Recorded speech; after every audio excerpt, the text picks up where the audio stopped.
It's the halfway point of the season. Let's look at what the Celtics might do ahead of the trade deadline. That's only a few weeks away. Let's drop some names. Let's drop some possibilities. Let's see how they can get to some of these potential moves, which they may or may not make. We're going to do it all with Keith Smith right now on the Locked On Celtics podcast. Be ever ready. Recognize the city of champs. Boston, baby, we do what you can't. Locked on number 18, Tatum and Brown, J-team, step back. We gon' wet that and slay teams. Of course, the Celtics, who else could it be? Screaming like KG with the Larry O.B. Karalis above average, assessing the team status. Best daily pod, no cap, salary matching. Clutch like Bird the DJ, keep John on replay. Prime time, dapping up the truth on the sideline. Raining J's, how it started, raising banners, how we finished. Locked on Celtics pod, home of the winners. B. Hey there, welcome back to the Locked On Celtics podcast right here on the Locked On Podcast Network, where it's your team every day, and I'm here for you every day with a free, fresh podcast dropped directly to your device. If you are a subscriber, doesn't matter which app you use, it's there. So search for it. If you're not a subscriber, you could also search for it on YouTube. Lots of fun on the YouTube page, comment section, filling up, lots of good conversation there, so check that out as well. Thank you for making the show your first listen every day. I'm John Karalis. Once upon a time, played professional basketball a long time ago. And now I cover the Celtics for Boston Sports Journal. We are 41 games into the season, the exact halfway point. And that means we are less than a month from the trade deadline. And we are a few days away from basically everyone in the league being available to be traded. It's a lot. Let's assess the team. Let's see what the team can do. Let's look at the options. And to do that, I absolutely 100% have to bring in Keith Smith, who is like one of the preeminent guys here and friend of the podcast. Keith, man, what's going on? I was going to say not much. That's like my default answer, but really a lot. You liar. You dirty liar. Everything's going on for you right now. Yeah, a lot, but it's all good stuff. This is an exciting time of year where, I think we have a pretty good sense of what teams are at this point. And, there's some still questions to be answered as far as the standings go and the like, obviously, but you feel good about that. We got the trade deadline coming a month away and contracts guaranteed the other day. As you said, the handful of trade restrictions that remain are going to be lifting. There's a couple guys still untradeable, LeBron James being one of them. Sure. As I mention everywhere I can is, he can't be traded this year, so it doesn't matter. But yeah, we're in a fun and exciting time of the year. And let's just start with this because we talk about the deadlines. And as I say this, I realize not a lot of podcasts are going to say, let's start with the deadline talk. But this is why the deadlines exist. This is why the December deadline exists. This is why this January 15th, right? January 15th deadline exists. Yep. Because we had no idea that the Pacers, for example, were going to be this good. We had no idea that the Raptors were going to struggle the way they have. And we can say we had inclinations, but we didn't know. And these deadlines exist for teams to be forced to kind of, all right, you signed these guys, you traded for these guys, whatever. You have to take a second to evaluate these guys. But it has kind of changed the marketplace because this, for example, Lakers, Miles Turner, Buddy Hield trade that everybody was just like, yeah, that's just going to be there all the time. Maybe that's not going to be there now. And so things have changed along the way. Let's bring this to the Celtics, where I never expected them to be overly active, but I always said, you see what you got. You don't go crazy with the backup bigs.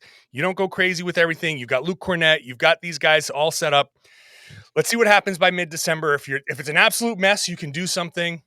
If it's not, you keep rolling with it, and then trade deadline comes around. 41 games in here. Let's assess the team. We'll talk about later what they could do. Should they do anything at this point in your estimation? Yeah, I'm like a lot of people that are listening to this. I have kind of come around to, and I was probably later to it than others. They could probably use another wing.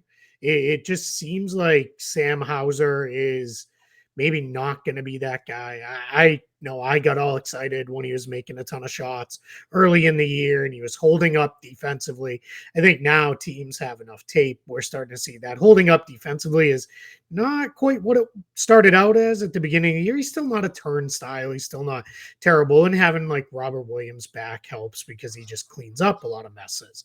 But the shooting has dipped to what I think is probably he's starting to level off where he probably really will be, which is still a high 30% shooter. But if you're going to be kind of a one skill guy, which is what he really is, you need to be in the low to mid 40s, if not higher, at that one skill to be able to find 15 to 25 minutes a night.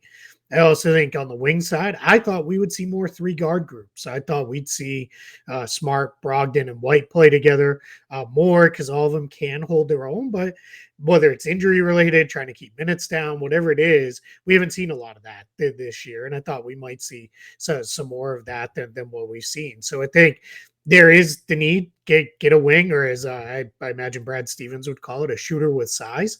I think that's the parlance he prefers. So I think that's the one kind of hole. I'm not worried at all about the big rotation. I think it's fine. People act like Luke Cornett comes on the floor and they give up 20-0 runs and fall apart every time he plays. It's not what happens, right? I think you saw in their game against the Bulls, Rob, Al, and Grant basically were the 3 big rotation. That's what it'll be in games that matter. It'll be those 3 guys, and maybe Cornette, maybe Blake Griffin gets out there for 5 to 10 minutes at most. But as long as they're healthy, and I know you could go protect, but maybe you just wait and see, who pops free on the buyout market. I think that's where you fill a big spot. There tends to be more bigs available on the buyout market than anything else. So I think you just kind of wait it out, see if a trade for a decent wing comes your way. And if it does, then you evaluate it and go from there. Yeah, I guess that makes sense. That makes sense. And the thing with Sam Hauser is that he may not, no matter what he does, is he playable in the playoffs? Yes. And that's going to be a big question, because when you get to game planning and the ability to target a guy, and you say, all right, well, Sam Hauser's the weak link when he's out there. We're going to hunt him mercilessly. That's one thing when like you're playing the Knicks one day and the Pacers another day, and it's just kind of they'll go for those, but not like in the playoffs. And in the playoffs, you're playing the best of the best. So there, I can see the concern there, and maybe the need to bring in a veteran that can perform. I mean, even if it's another 38% shooter, at least the guy that can go out there and say, all right, this is a guy that can perform in this spot that's not going to shrink, that may not be targeted quite as much. I mean, Sam Hauser is a shooter with size. Sure. And we'll see. My take on that is, yes, I see that mentality for sure. And if something opens up, I think they have the assets, which we'll get into in a couple of minutes, to do this a few different ways. But also, you mentioned it, with Robert Williams back, what does it look like if Robert Williams is there every time Sam Hauser is on the floor? You don't put Sam out there without Rob as his backup. If that looks okay, because you've got Big Brother back there, just kind of protecting the little brother out front who's picking fights. Like, well, we're not going to beat the crap out of this kid because we know the guy behind him is going to sit there and step in if he needs to. So, and if that incentive to drive past Hauser is gone, then Hauser can be like, all right, I'm going to sell out to challenge the shot. And maybe in certain situations, if you play the Bulls again, if you see them again in the playoffs as the 8th seed, maybe you don't want that because DeMar DeRozan can step into mid-range shots. But otherwise, maybe it's okay. So I think the next few weeks could be informative when it comes to how much do they need that wing, and can Rob kind of protect Sam Hauser on the floor defensively.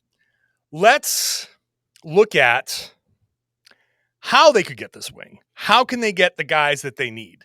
And that Keith has all the information that I absolutely do. I think I got like a slight, but all right, we'll go to the expert. Let's do that in just a minute.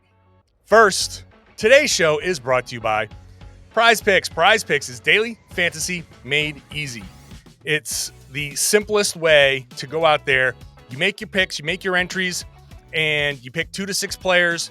And if they go to score more or less than their PrizePicks projections, you can win up to 25 times your money. This is what makes daily fantasy on PrizePicks different than everywhere else and makes it actually fun and not stressful, because it's just you against the numbers. It's not you against me. It's not you against the experts. It's not you against people with algorithms. It's you and the PrizePicks projections. And the best part, really, is that you can do it with any sport. NBA, NFL, playoffs, sure, NHL, all the major pro sports. Men's college basketball, women's college basketball, all the college basketball, the college sports. You can go into esports, disc golf. I'm serious. Disc golf. That's how deep it goes on PrizePicks.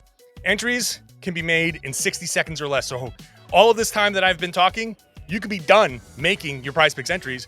And when you win, safe and fast withdrawals. It's currently operational in over 30 states and Canada. So download the PrizePicks app or go to prizepicks.com, sign up, and play daily fantasy sports. If you're a first-time user, you can get a 100% instant deposit match up to $100 with the promo code LOCKEDON. If you deposit $100, PrizePicks gives you $100. If you deposit $50, PrizePicks gives you $50. That's how that works. Don't forget, enter the promo code LOCKEDON to sign up for an instant deposit match of up to $100.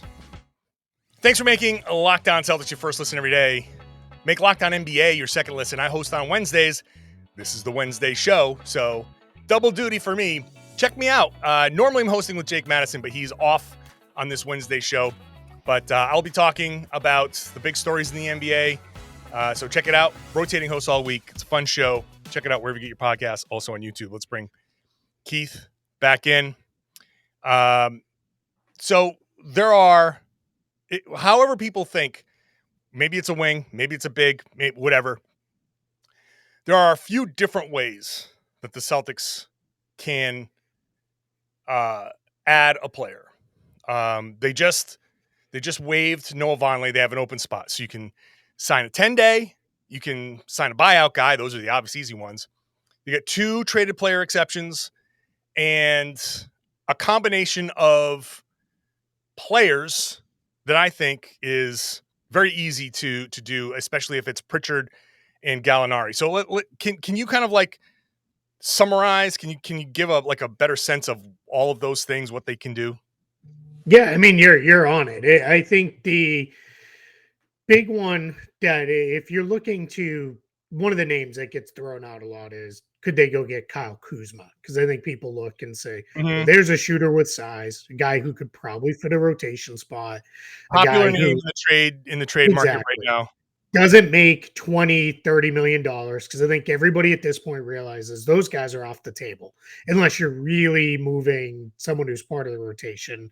And I struggle to see that being something that happens. Now, it happened last year. I wasn't expecting Josh Richardson to get moved, and he did for Derek White. So I'm not going to take anything fully off the table, but I don't expect that. So the first thing is go find somebody with an acquirable salary number, something probably 15 million or under.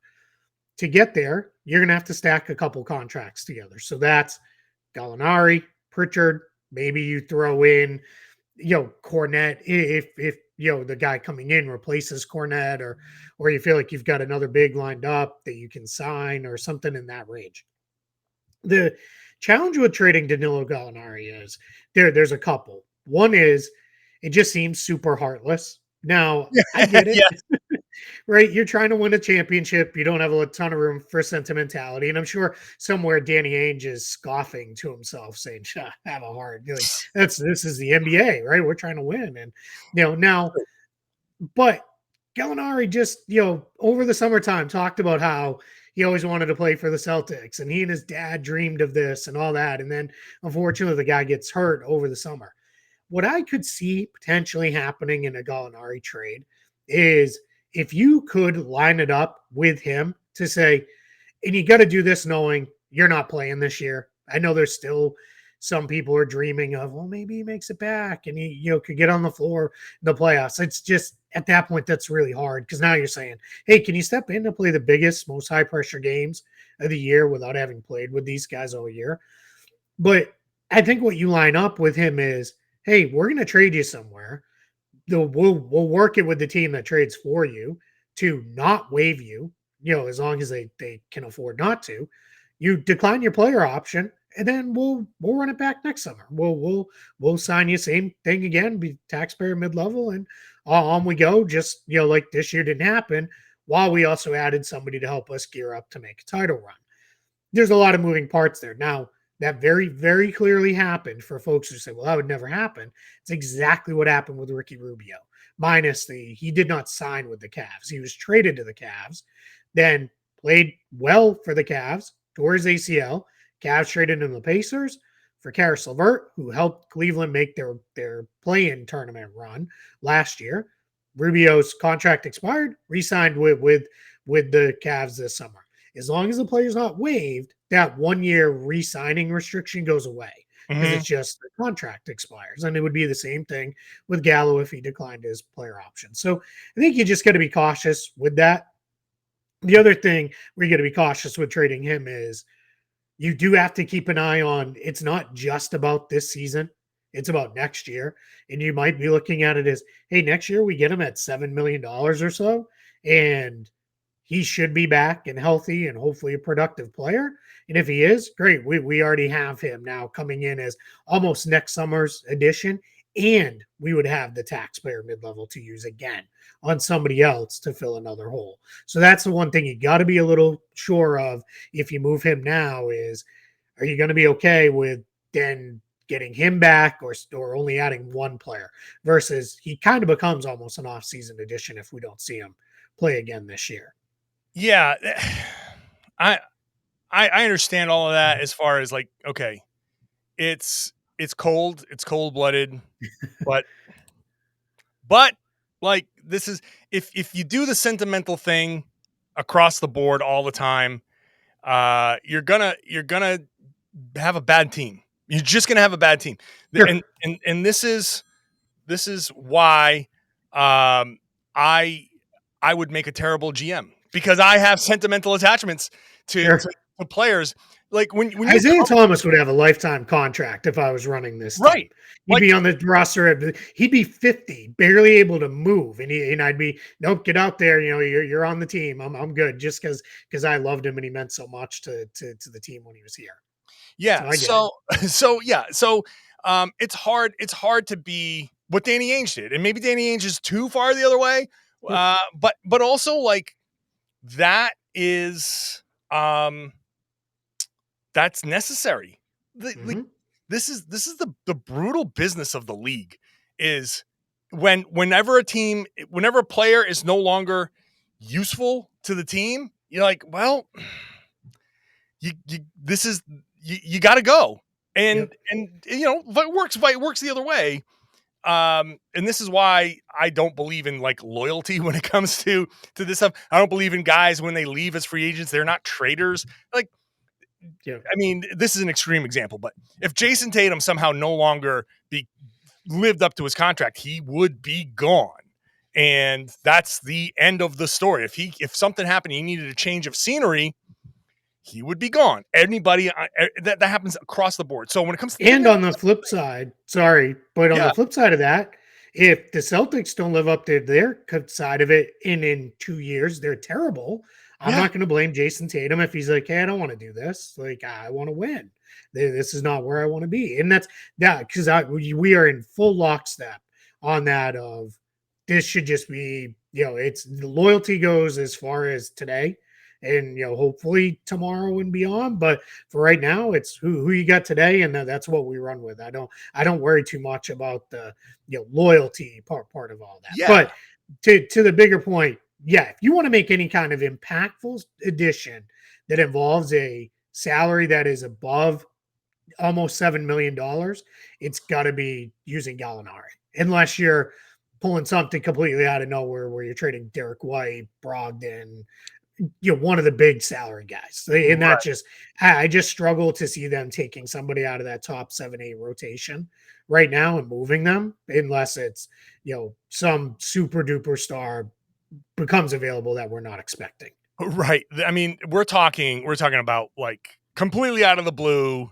just fictional, and almost I don't even want to pull names out of the Because it'll just sky make because it people wouldn't. mad. It's just not even. That's pure negligence on Yeah. my part. Yeah. If I do Just that, some $30 million superstar plus right. 30 million plus superstar. Yeah. Leave it Right. at that. There's plenty of them. Go Plenty of look them on out there. Spotrac. You can sort by contract and find them. Nice plug. Thanks. I should. Did I not plug Spotrac and Celtics blog and all that stuff? I don't know. It's everybody knows. Go read Keith's stuff at Spotrac. First of all, you are so damn fast with the updates on this site. I'm like almost mad at you at how fast things get updated on this site, because what was it that just happened? Was it the Von Lake with the tax? Oh yeah. It was like Yeah. and I'm like, oh, let me just go take a quick look at. And then I'm like, it's already gone. He already changed. It's already changed. And now I can't take full credit for that. We've got an amazing programmer who does the vast majority of that. All right. He will go unnamed because he does not like to exist in the public sphere, but he is absolutely incredible. So just I help with that. I do double check everything before we hit push, but he's got it set up. But I mean, guys are fast. To tell you, John, it tripped me up because I was looking to see what the tax bill was prior, and he's like, I already did it, and then I was like, can you rewind? And thankfully, we have cached history that we can go back and find it. But it's awesome. It's if you're interested in the salary stuff, well, we've got it all, and it's all updated as quick as it can possibly be. Yeah, seriously. All right, let's take a second here, and we'll come back and we'll get into some more possible names with Keith Smith. First, today's show also brought to you by BetOnline, your number one source for your sports betting info, stats, news, and analysis. If you're going to lay some money down on something, you got to go to betonline.net first. You can get the latest odds and trends for every professional and amateur league out there. It's obviously NFL playoffs are coming around, so that's a big deal. People want the insight on that. Every other major pro sport, obviously NBA, college basketball, that's going to be something you're probably interested in if you're putting a couple of bucks down at betonline.net. They also have sports podcasts, which we know that you love. You can find those there. It's the fastest and easiest way to get all of your betting information. Head on over to the website today. You can use your mobile device if you'd prefer, which most people do. BetOnline is where the game starts. Please gamble responsibly. All right, so the Celtics have these other tools, the traded player exceptions. Why don't you run us down on that? When do they expire? How can they? Is there anybody that you've thought, hey, maybe they can go pursue with those? Yeah, they've got two of note that are they have a handful of smaller ones, but they can really only be used on minimum salary players. And not to say that there aren't good minimum salary players that could be acquired, because there are. But the two of note are the $6.9 million Juancho Hernan-Gomez one, which that is up in 9 days as we record this. So you only got about a week and a half to use that one. Because if we remember, Juancho got traded first of all the maneuvering that they did last year at the deadline. That one happened in mid-January. January 19th is when that expires. Dennis Schroeder's expires on February the 10th. Trade deadline is February the 9th, so effectively it expires on deadline day. With that one, it's so that one is $5.9 million. For that one, they also have the disabled player exception for Danilo Gallinari, which is worth $3.2 million. That one's a little different because you can use that to sign a player. My guess is they're going to do what they can to save that, to give them that little bit of extra spending power on the buyout market. Because generally, what happens buyout market wise, you're signing a guy who is taking a prorated league minimum. They can offer up to that full $3.2 million. On that. It doesn't prorate down or anything like that. So that gives you a little bit of that extended spending power there. So $6.9 million Hernan-Gomez in the next week and a half. Schroeder's $5.9 million all the way through to the deadline. Now, important notes, you can't combine any of those together. You can't combine them with player salary. Have to be used individually.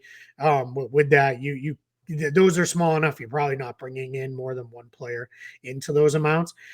challenge is, as you look around the league, not a ton of Yeah. super great players that you're looking at saying that could fit. It's probably at that point, you're probably more likely to say, all right, well, we're going to swap one of the minimum salary guys, probably someone like Justin Jackson, out, and then we'll use the TP to bring in a $2 or $3 million player. Because if you're on that small of a contract, you probably hold pretty good value to the team you're already on. So that becomes a little bit of the challenge to find that. And it's what I tend to look for there is, was there an offseason taxpayer mid-level signing that just didn't work? Like if Bruce Brown had gone to Denver and just that fell apart and wasn't working, perfect target. Go try to get him with the Hernan Gomez, but that's obviously worked wonderfully. And there's not really any. Unfortunately, it has worked very well. Yeah, for them. right. I know. Yeah, I would love to have the Boston kid back in Boston, but it's so those that's ones one that hurt in the offseason. He went to Denver. I was like, yeah. Tough. Anyway. It took some of this thing off when the Brogdon stuff all came together, because it was like, all right, you got the other guard. But yeah, he was high on my list, and especially once I heard, hey, he's open to taxpayer mid-level, I was like, oh man, like, Celtics need to be all over that. And I assume they probably were to at least some extent, but it's and then obviously Gallo getting hurt scuttled that whole thing. But I think if you're looking for a real impactful move, it's going to be the Gallinari package with Payton Pritchard maybe as the other guy. Go get yourself a 10, 12, $13 million player and go from there with that. But I'm not necessarily expecting anything like that. I know some people have thrown out, well, like, what about Rui Hachimura? Like, yeah, I mean, he could be somebody you could pursue if you wanted. I think your challenge there is it's an awful lot of overlap with Grant Williams, and they both need new contracts in the summer. So where are we kind of going with that? So that becomes a bit of a challenge. Yeah, I feel like this is the time of year where people look at middling to lesser teams and say, well, what about that guy? What about that guy? What about that guy? They're a bad team, and I think maybe people get into a little bit too much of a baseball mentality where it's like, well, there's a bunch of sellers and there's a bunch of, I don't think that unless they're completely tanking for Wembanyama, that I don't think some of these teams are going to be like, here's one of our good role players, or one of our kind of like our role players that we're not quite sure about. I mean, sure, Kyle Kuzma is a guy that he can go, because doesn't he need a new contract too? He does, and he's already not directly openly said like I'm out of here, I'm not sticking around, but that's the challenge with trading for even someone like Kyle Kuzma. That now the Celtics should be open to making a move that is, hey, we're pushing in for the title right now, because they have a chance to win the championship. And if Kuzma gets you a title and then you hand him his ring when he comes into town with his new team next season, so be it, right? That's fine. Right. You hung the banner. That's fine. I don't have any problem with making that kind of all-in move for a guy who may walk. Now, that changes when it was, hey, wait, we have Tatum and Brown, like when they're 20 and 21. Like, that's a little like, all right, what are we doing? And you're not talking about trading a core rotation guy for, somebody like Kuzma. But yeah, if you could do it for non-rotation guys, you absolutely do it. And so be it if he leaves, and maybe it works out where he's like, this was actually pretty awesome. I'll re-sign here, and they're willing to go. And, they do it that way. But yeah, I think, I'm with you, because I get it every day from Celtics fans and fans all over. Well, what about Doug McDermott? Sure. I mean, that's fine, I guess. Like if you feel Doug McDermott is enough of an upgrade over Sam Hauser, what he gives you, I probably is. I don't a little, well, not a little, a far longer track record of it. But again, it's not just McDermott coming in over Hauser. It's McDermott coming in while you traded away other stuff. But if that's the guy, if you're looking at the teams that aren't very good, one guy I will tell you, because you probably get this same name thrown at you all the time, and I'm going to say take him off your list, Kenrich Williams. Oklahoma City has no desire to move him. They see him as their like next Nick Collison, which is 10 years plus with the team, solid veteran, loves being there. They just extended him and paid him a decent chunk of change to keep him happy on that front. That's the kind of guy, too, when they turn the corner, whether it's next year or the year after, you want guys like that are on very team-friendly deals. So it's not that they just, because I get it all the time. Why don't we go get him? Yeah, obviously, if you're like, hey, you want 3 first-round picks? Of course they're going to say that. But then that gets too silly the other way. Yeah, no. This is the hardest part for just fans of any team, to grasp. It's almost impossible. What does the other team think? That is, it's hard for us to grasp sometimes because we're looking at things we don't know. We don't know who they value. You have to have deep conversations on a regular basis. Like the beat writers for those teams can probably get you a better sense, but it's hard for just if you're a basketball fan and even the hardcore fans, like the people who listen to this podcast are a different level of fan. There's anybody who listens to a team podcast, you're in it and you kind of understand some of this stuff better than just somebody who's like, oh wait, are the Celtics playing tonight? Like that fan doesn't know anything about any of this stuff. People who listen to the podcast have a better sense, but it's still very, very difficult to say, well, why would OKC want him? Like, what's he going to give them? Why? And so the other mistake is this guy on our team sucks, or he doesn't. I don't like any of these guys. Let's package him up and get a good guy. yeah. He sucks for us, but he'll be awesome for you. Yeah. And to be fair, and I'm not saying anybody says Payton Pritchard sucks because I don't hear that. If anything, I hear play him more. I get it when people are like, hey, he's just never going to crack this rotation. He's never going to play when Smart, White, and Brogdon are all there. Move him because, he could go to, San Antonio. They have Trey Jones is their only real point guard, and he'll get 25 minutes a night and, be freed up to finally develop or not and figure it out. And that's fine. But when it's this guy sucks, like, let's try, like, I'm going to pull a poll from years ago, but when it was like, Mark Blount sucks, we should trade him for insert awesome superstar here. And it was like, you're right, he sucks. Like, why? PTSD. Yeah, right. I know.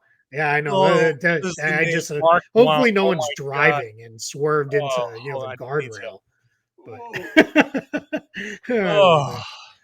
the other thing I will say too is what also makes it even harder at this time of year, and then the next time it gets hard is around the draft.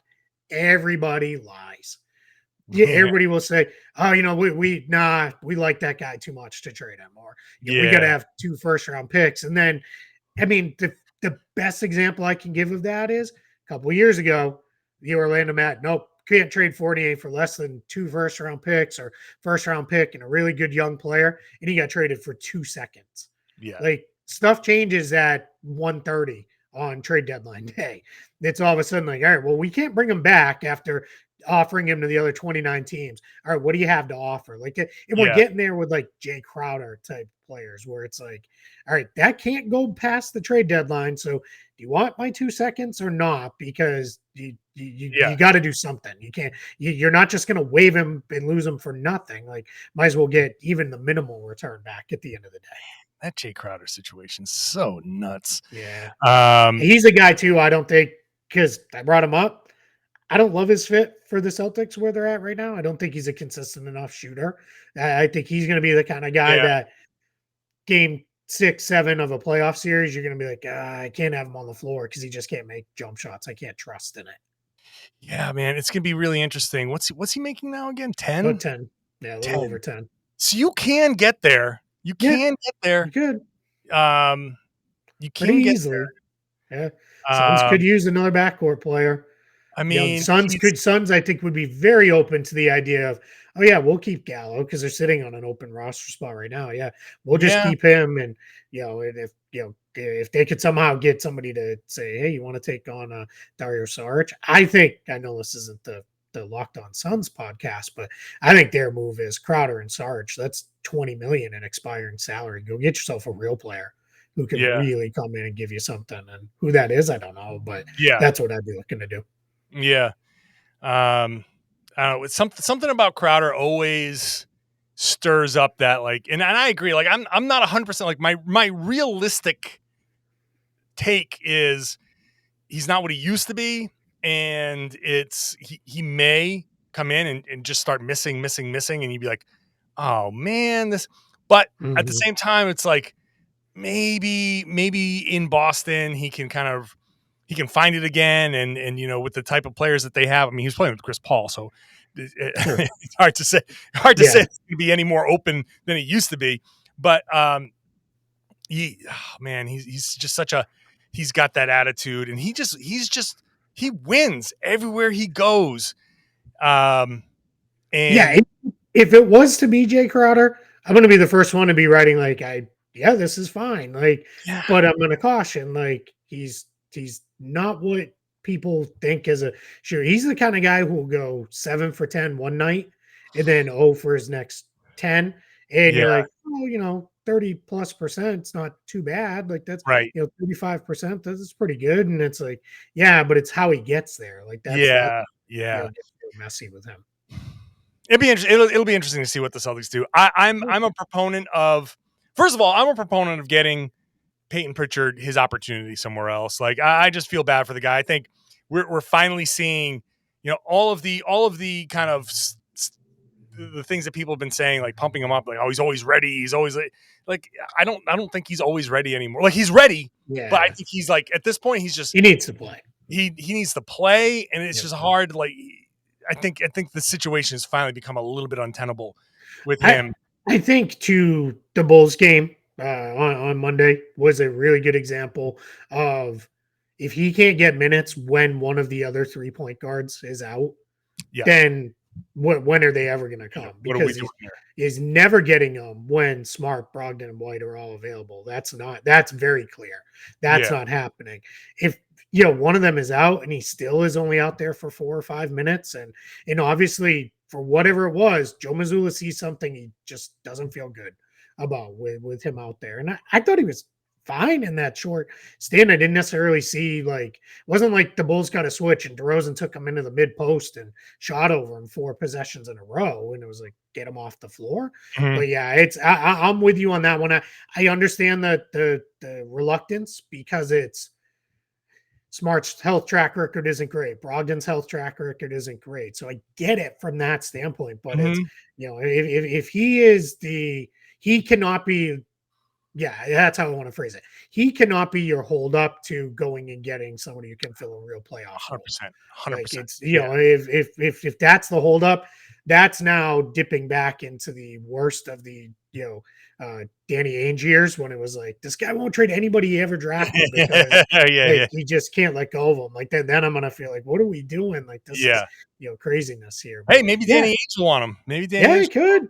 Yeah, I mean, they don't have a ton of point guard options out there in Utah. It's Mike Conley, Colin Sexton's pick, and we'll take Larry Markkinen.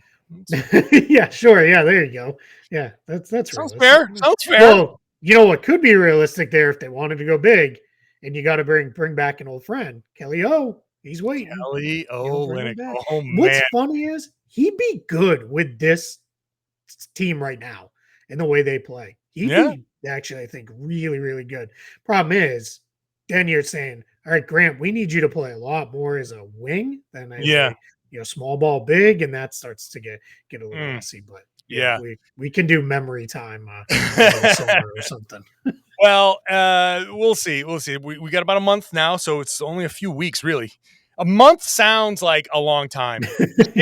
4 weeks, you're like, 4 weeks? We got weeks left before the trade. Yeah. And someone always jumps the gun big time. Someone always makes a big move.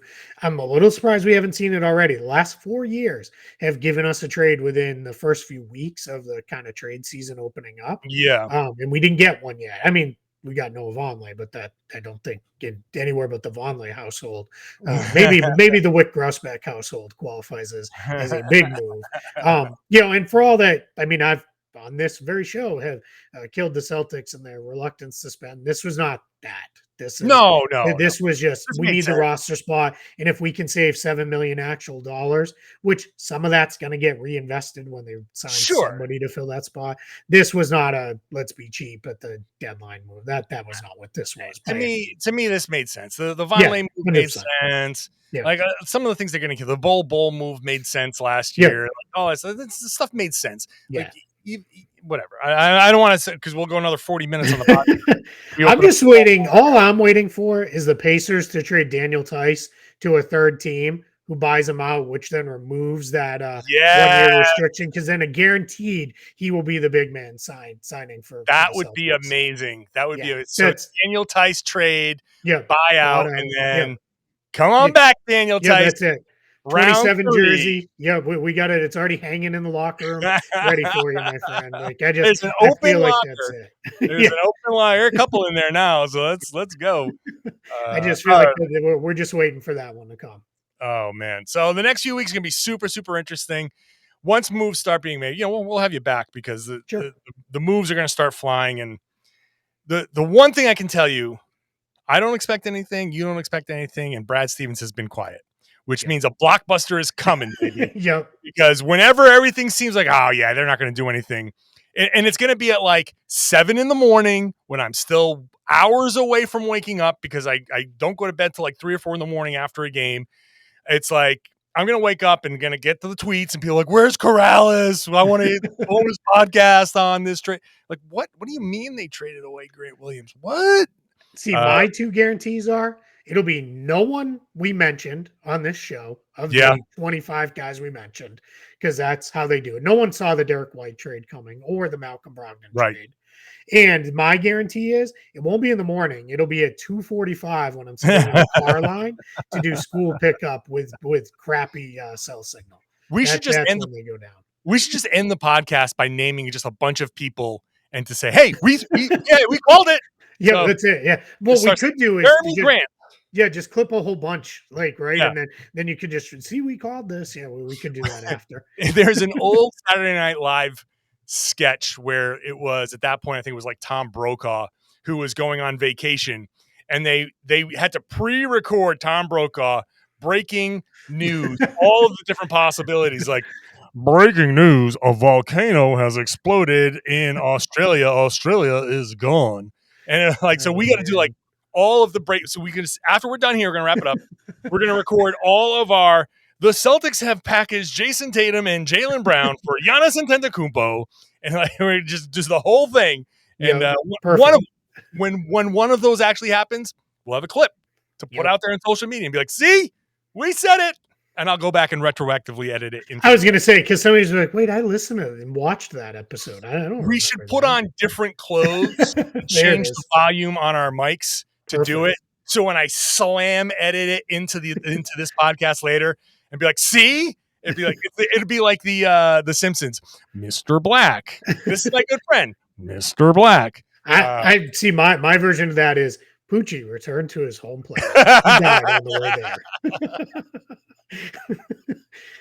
Oh, Poochie. Or the Super Bowl episode where Poochie's dead. Where Mo says, I'm a huge fan of the Denver Broncos. With the cup in front of their face. That's awesome. All right. Love it. Hey, at the very least, we got all our requisite Simpsons references in. So great place to end it. Keith, thanks for hopping on, man. I appreciate it. Thanks for having me. I appreciate it. And thanks to you for watching, for listening, and all that stuff. Lots of good stuff here. Keith is the best. Again, Spotrac for all of your stay up to date with all of the moves there. Celtics blog, read his writing there at Celtics blog. And subscribe to this podcast if you're one of Keith's many, many, many followers and you just happened upon this podcast through his Twitter feed. Welcome aboard. Hope you enjoy the podcast and subscribe. That'd be fun too.